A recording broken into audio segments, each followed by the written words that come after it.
Hello and welcome to a very special DMZ America, the podcast. I'm Scott Stantis. America, the end.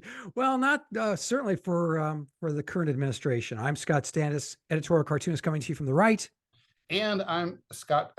I'm Scott Stantis's friend, Ted Rall, editorial cartoonist. Yeah, you're not Scott coming to you Stantis. from the left with the brain capacity of our current president. Yeah, no kidding. The special counsel Robert Hur came out with a report and said that he would prosecute Joe Biden for keeping and sharing apparently secret documents. He didn't just happen to put them in his garage, but apparently Joe Biden showed them to friends and family. He said, "I'm not going to prosecute." Apparently, that's something they all do. Yeah, look at this. Hey, y'all, look, I have secrets. But special counsel Hur decided that he wasn't going to prosecute for the following reason: that Joe Biden was a nice but effectively doddering old man with a terrible memory. Mm-hmm. Joe Biden then gets furious and has this very ill-advised press conference where he says, my memory is just fine. And then he goes on to conflate and confuse the president of Egypt, who may or may not also be the president of Mexico. But is not, actually. But is not. It was, and here's the thing, Ted and I were talking about this just before we started recording, and I wanted to ask if he's read the special prosecutor, apparently, and I don't blame him, was pissed off that Joe Biden went after him. And NPR this morning has gone after her saying he's just a Republican and these are Republican speaking points, he actually is very compassionate. If you read the language in the report towards the president, but he says the guy doesn't have his shit together.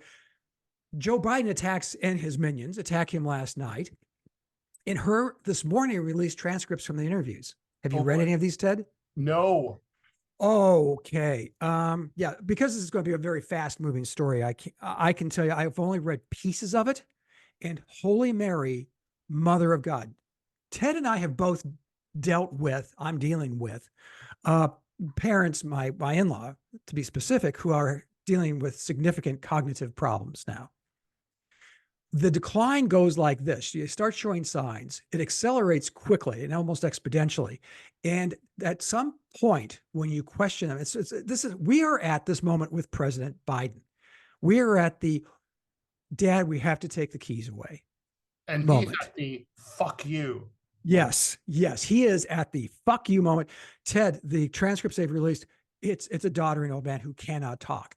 I mean, he's just according to Robert Hur, Biden was interviewed, but they reviewed a series of interviews that Biden gave, and this I really want to linger a little bit on this, in 2017 to someone who was ghostwriting a memoir for him.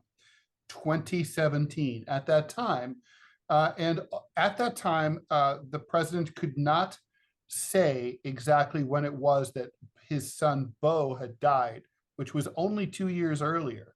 He didn't know he could not say within 2 or 3 years how long it had been since his son had died.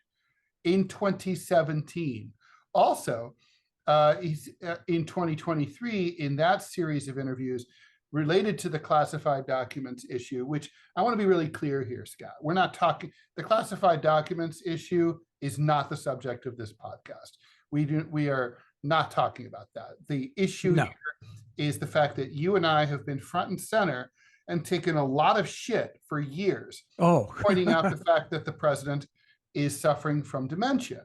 And we've been called all sorts of names. We've been gaslit, treated like shit, ridiculed, snubbed, etc. And so that's the subject here. First of all, is to say, we told you so. And secondly, to report on this very serious threat to the presidency. And I want to jump in very quickly and say that Ted and I did not say this with any glee, because as I said, he's dealt with parents with cognitive dementia. And we don't say that. Neither of us said this with he's just old. No. He's oldie. This isn't about ageism. I mean, look, President Trump is almost as old as Biden, and certainly has suffered some is not as sharp as he used to be, but Oh, no. sharp. But he's sharp enough. There's lots of people who are in their 80s who are sharp enough, or in their 90s. My agent was 94 years old when she died, and she died with her boots on. She was still working. Went to get the phone in her office and kicked. Trust me, I had lunch with her the week before. She was as sharp as a 20-year-old. And then, my father is currently 95 years old. He was born in 1928. I attended his birthday party. 95, born 1928, when Calvin Coolidge was president. When the Model A was about to be released. Just think about that. And he's still sharp as shit, totally sharp. So that's not it. Look, this was just simply recognizing the truth when we see it. I would say the same thing if it was true about someone who I admire more, like Bernie Sanders. I would say it just isn't true about Bernie Sanders, but someday it might be true about him, and I would call it out if and when that were the case. So among other things, and this is really the low light, the special counsel also mentioned the fact that Biden could not, on at least 2 occasions, identify which years he served as vice president of the United States, which, for the record, are 2009 to 2017 under Barack Obama. That is, just absolutely, there is no recall issue there. This isn't like, oh, what's the name of that special prosecutor? Oh, Hur or something, Robert. That's not the same thing. It's not a recall issue. It's like, you were vice president of the United States. You had better be able to say, what you were, which years you served. You had better be able to say which years you served in the Congress representing Delaware, which years you served in the Senate, which years you were the chairman of the Senate Judiciary Committee, which year the Anita Hill versus Clarence Thomas confirmation hearing was. You'd better be able to know that stuff. You have to know that stuff, because after all, it's part of your job. It is your job. Quick recall is really important. And what a contrast. We're not going to be getting into this, but just a little parenthetical. Tucker Carlson's interview with Vladimir Putin was released yesterday. Whatever you think of Putin, go watch it. 2.5 hours. That guy's sharp, okay? And he's pretty old. He's in his 70s. He's sharp as shit. And like at one point, he doesn't remember something. And here's what he does. He says, and Carlson asks him, what year was that? He says, I don't remember. And he goes, you can look it up. It's like, that's what a normal person does. He goes, I have a lot to remember. And it's like, he can recite medieval Russian history like that, he's a sharp guy. And so, Biden wasn't a sharp man when he ran for office in 2020, which is why it's not because of COVID. That's why he hid in his basement the entire campaign. It's why he's trying to duck out of debating Trump. He is. Look, I had the sense last night, it felt a lot like August 7th, 1974, when the Nixon presidency had the smell of death on it, all of a sudden. And there was a mob of curiosity seekers and protesters surrounding the White House, waiting to see how everything was going to play out. And then that afternoon, a Mayflower moving van pulled up in front of the White House, and the tension broke. A few hours later, President Nixon gave his speech, and then he was effective, no longer president as of noon the next day. That's what this felt like. When you call a presser and you say, look at me, I'm super sharp.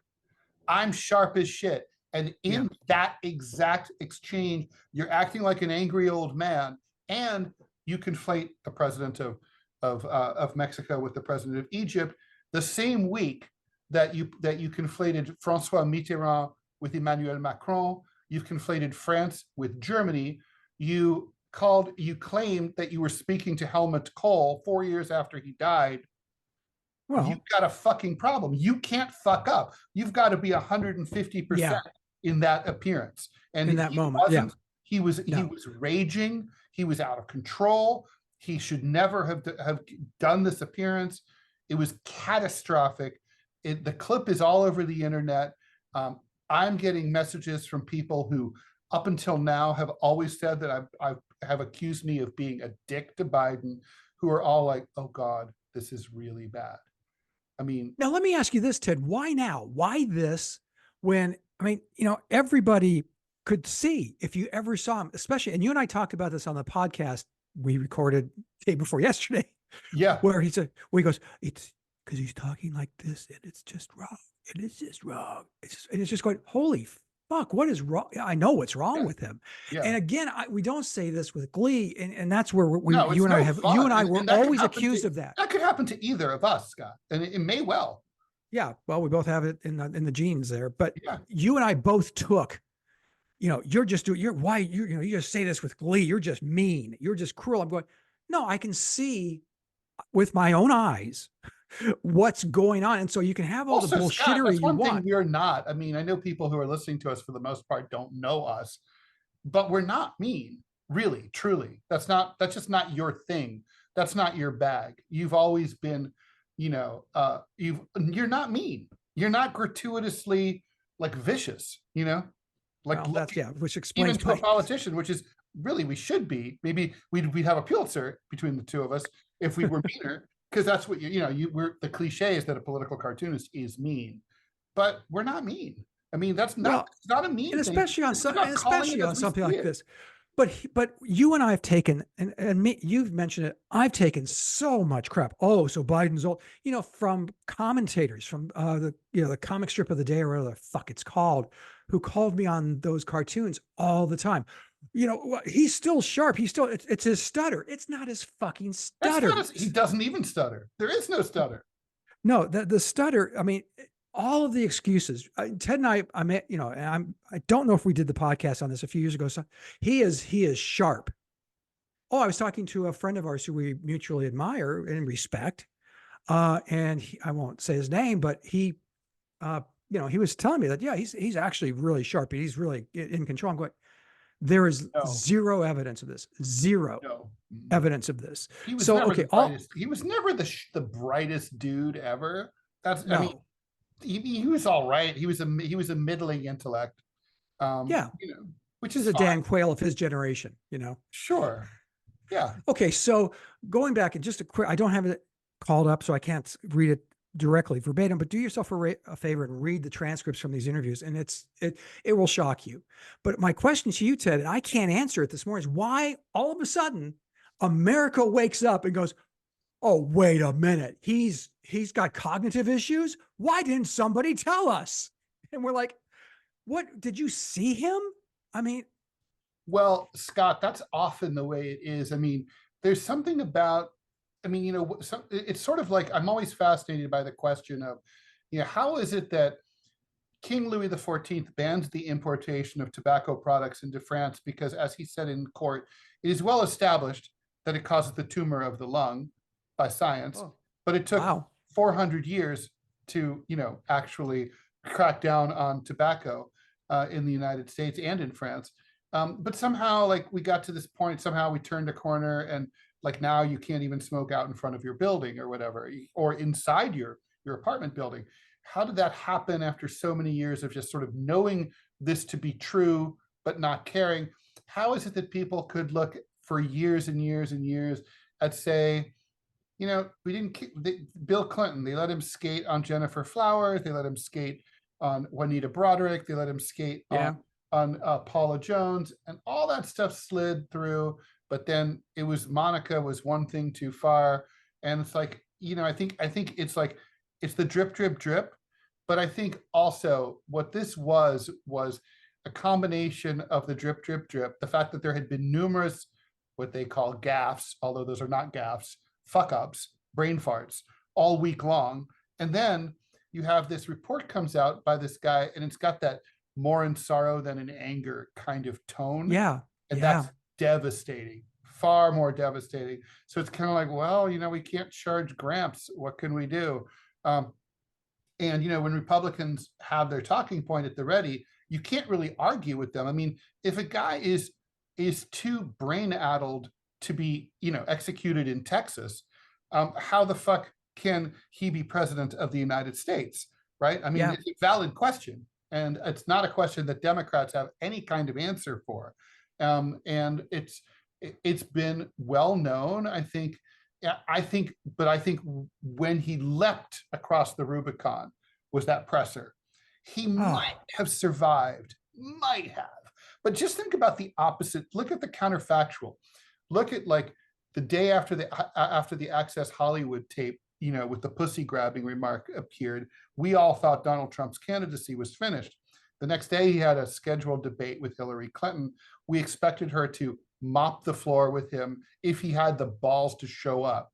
Not only does he have the balls to show up, he has swagger, and he brings in a bunch of ladies that allege that they were diddled by Bill Clinton to sit in the front row, right? Right, and she actually quashed, by the way. She did, and it was like, so the point is, he saw, it's like the fortune cookie. The Chinese character for crisis is the same as for opportunity. I don't know if that's actually true, since I didn't do well in Mandarin class, but that's what they say. He seized that crisis and turned it into, and he turned it around and went on, and we know what happened. But Joe Biden, I guess, could have done that last night. He could have gone out there and been charming and sharp and funny, well, and he could have been like, hey, let's have a quiz. Like, I could do that. Like, if you accused me of not being sharp, I would be like, oh, no, let's bring it. Oh, what do you want to talk about? Like, oh, who's the Secretary of the Treasury under Andrew Jackson? Which one do you want? There were two. I mean, like, it's like I can do this. Like, oh, which candidates were in 1924? I can do this. What's the 12th Amendment? I can do this. Like, the point is, he can't do that, but he did it anyway. He went out there, right, and he thought he could. I can drive the car, says the man as he crashes into the tree behind his house. Yeah, that's why he went too far. I love it when you talk metaphors, Ted. Thank you. Well, it's something that Ross Perot always did very effectively, and I always found it very, very charming and effective. So, okay, all that being said, you and I are on the same page. Here is where I'm pretty sure you and I will not be on the same page. Let's hear. Going forward, what should happen? You want me to go first? You want to go first? You can go. Okay, real quick. Should and will are two, unfortunately, very different things. Right. I think you and I agree on what will happen is that he'll hold on, because the people who are in power want to hold on to power. And the only way they're assured of holding on to power is the power they have. Correct. Yeah, that hangs. And also as a distant secondary consideration, they're worried about Harris. Yeah, her poll numbers are terrible. I've said time and again, the last year, her performance has really improved, but it's too little too late. I think she remains a very charmless person. As I like to describe her, she's Hillary Clinton without the charm. And I think that's really accurate. But what will happen is this: they're going to hold on, Ted. They're not going to walk away. He's not going to resign. His cabinet's not going to use the 25th Amendment to get him out of the Oval Office. Although they should. They should. Okay. Now here's what if I was a Democrat. Well, that's what will happen. Then there's and I agree with you. No need for me to chime in. I think but let me just say. But let me tell you what should happen. But we don't think, neither of us believes he will run again, right? Like, I think that he should say he steps aside, right? And he shouldn't do it now because it sounds too reactive. But at the convention, he can say, I just talked to my doctor who, squirrel. No, he'll say, and they said that I shouldn't run for whatever that thing that people say I do. It should. All of that being said, if I was suggesting to him some drama to the Democrat to an election that heretofore has had no excitement and nothing but dread for the rematch. Right. So if he does that and say that I'm just, I found a lump. I mean, it can be a myriad of excuses. I would recommend he finish his term, so he keeps his pride, but you're not running for re-election. Yeah. That is not going to happen. Ted and I have a different view, and this is where I think we differ. I think, let him finish the term. Reagan was clearly addled the last year of his term, of his second term. 2 years. But I'm saying last year was really, really, really bad. Yeah. But for Joe Biden, he needs to step down for the party, because here's the thing, Ted, Well, for the country. a second Trump term is too high a price for us to pay. So Joe Biden can prove that he can still drive the fucking car. Right. No, I look, obviously. And the other thing is, this shit means he's going to fucking lose. I mean, Yes. he's either not going to be able to debate. I mean, Trump's not a very good debater, but he won't be able to debate it. Biden won't be able to debate at all. And it'll basically just be like Trump's running unopposed, basically. And he'll just waddle back into the White House.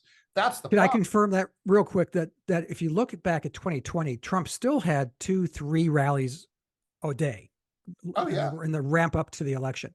Yeah. Biden had one every 2 days, which told you even then that the report about the interviews from 2017 were absolutely true, that in 2020, he was so addled, had no energy, and couldn't do it. To be honest, this does almost break my heart. I can't say it does break my heart, because we are talking about a man who is gleefully participating in the genocide of over 25,000 innocent people in Gaza. So let's not. I don't think it's gleeful, but well, who doesn't give a shit? But the point is that, but that said, I do think that when Beau died, he broke. He snapped. I think that was it for him. Beau was his entire hope for the future. He thought Beau was going to run for president someday. He was getting ready to be an older statesman and an elder statesman and help Beau's candidacy and advise him. Hunter also cracked and went down the path of degeneracy. And so Biden would not have run for re-election, would not have run for the presidency in 2020 if not for the fact that Beau had died. Hunter would not have succumbed to addiction if his brother hadn't died. I think really truly, I mean, the family kind of got wrecked there, and he snapped. And that's sad. But we don't owe you a presidency for that. And and it's irresponsible. I have to imagine that if you could take Joe Biden today to visit Joe Biden from 1986, and they met each other, Joe Biden from 1986 would tell 2024 Joe, "I love you, man, but you gotta step down." Okay, so what should happen? The president should resign effective tonight at 12 midnight. He should step aside, hand over the reins to Vice President Harris. Vice President Harris should continue the campaign in his stead. She should be the heir apparent. She should run for re-election. She should run for the presidency. And I know this is bad, but here's the deal. It's poker. And in poker, you are dealt the hand, you play the hand that you're dealt. And it's a bad hand. You got to play it. Who knows? Maybe Harris, just by force of circumstance, maybe with sound advice, maybe with understanding the gravitas of the situation, Harris could rise to the occasion and become, some of our greatest presidents have been unexpected. Chester Arthur was never expected to be president, was considered one of our great reformers after the assassination of Garfield, right? Theodore Roosevelt was never expected to be president. The assassin's bullet took McKinley, and he became one of our epic presidents. It's certainly possible. LBJ, I don't think JFK would have ever pushed through the Civil Rights Act. LBJ did. So there's definitely room for Harris to emerge into greatness. There are people who think that about Truman. I'm not one of them, but no, I'm not either, to be honest. Yeah. To finish the list, Abraham Lincoln was, a one-term congressman from the backwater of Illinois, and that turned out pretty well. Didn't start out great. Or Grant, right? He was not expected to be president, and after the Civil War, that was kind of. I guess that's not true. Yeah. But there are others who, Calvin Coolidge, there's a growing school of respect for him as president. But so you think that this is where you and I disagree. James K. Polk is highly regarded. Of course. Yeah. I love the Henry Clay quote when they told him that this guy no one had ever heard of was nominated for president. He says, "Damn, lost again." And he did, because he knew did. that a dark He horse ran had a like 4 great chance. times, right, Clay? Yeah. Yeah. Yeah. So you think, okay, let me see if I get this correct. Your take is that Joe Biden should resign today, Immediately. immediately. My take is that he should announce at some point that he's not running for reelection, and that but he will finish the term. Well, he could do that today. Also, that would work for me. I don't think he can. I don't think he can do it today. I don't think he can do it in the next week or two, even, because it's too reactive to this. And he's not going to confirm that this guy's right, that Special Counsel Hur is right. He's just not. I'm as good as I ever was. Well, you're not, Grandpa, but great for thinking that. Well, yeah, maybe, in the same way when Kennedy was assassinated, Johnson allowed Jackie, the first lady, to just live in the White House for quite some time. As long as she needed to. As long as she needed to. He was extremely chivalrous and deferential, and she always really appreciated that. I could see Harris saying, Joe, you take as long as you need, and I'll stay across the street at the down the road, right at the Naval Observatory. Yeah. And it's like, and that's cool. I mean, look, this is a time to think of Joe Biden as a human being, and his family as people. And it's like, well, what's best for him and for the family and for the country? But the country comes first. And when you're talking about a country with the power of the United States, you're talking about the world. So, we're engaged in major, at any given time, the United States is always engaged in major, very fraught world events. It's not tenable. This charade has gone on way too fucking long, and it's got to come to an end.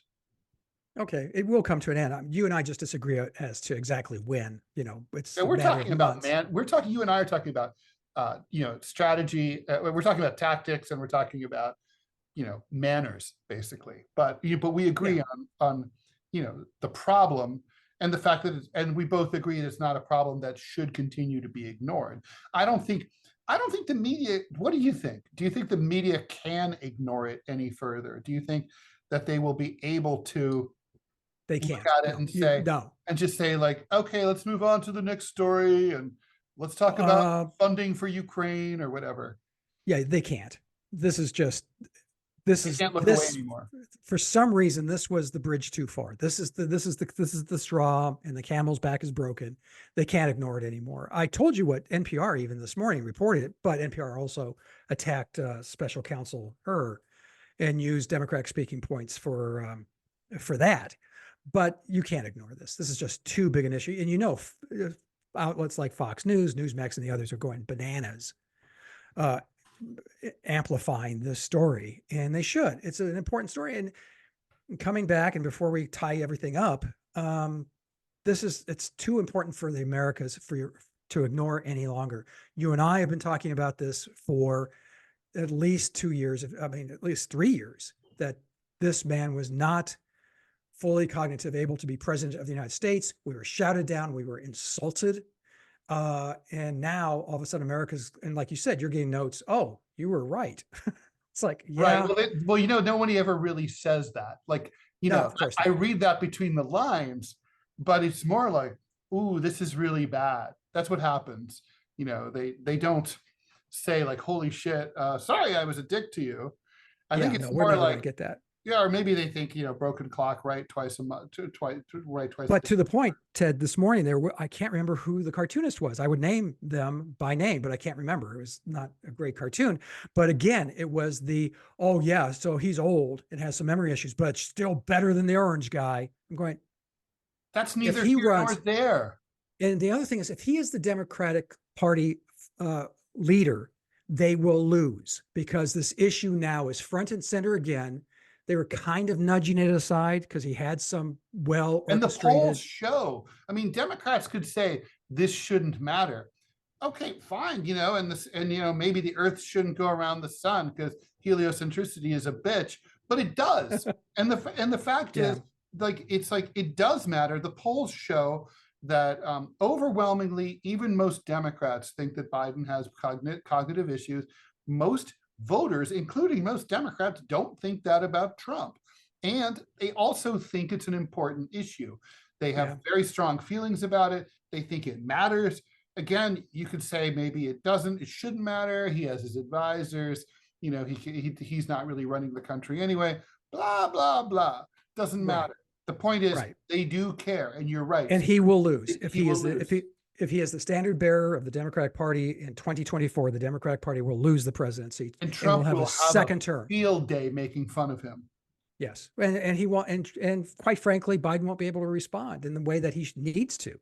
Right. So, Ted, where can we see all things Tedian? Go to the Final Countdown on Radio Sputnik, Monday through Friday, 10 a.m. to 12 noon. You can find that on X Spaces and Rumble. Go to Rall.com, whowhatwhy.org, gocomics.com/Ted Rall, and Centerclip, which is this app that you and I, Scott, are both on. We are. 30-second to 5-minute mini podcast. Scott, where can everyone find your stuff? Go to gocomics.com/Scott Stantis for my editorial cartoons. Go to gocomics.com/Prickly City to see my political comic strip. You can go to chicagotribune.com/opinion, see a gallery of the work I do for them. You can go to Dallas News and see the work I do for the Dallas Morning News, and of course, Centerclip. And there we go. So thank you, Ted, for this very special one-off podcast. We said we'd do these when news demanded it, and this news definitely demanded it. It definitely does. You know, it's not 100% certainty that Joe Biden will be president by the time we do our next one. So, you know, I'd say better than 50%, but yeah, you know, not quite. I wouldn't give it 95. Anyway, let's leave that there. Okay. Thanks everyone for listening to the DMZ America podcast. Bye, Scott. Bye, Ted.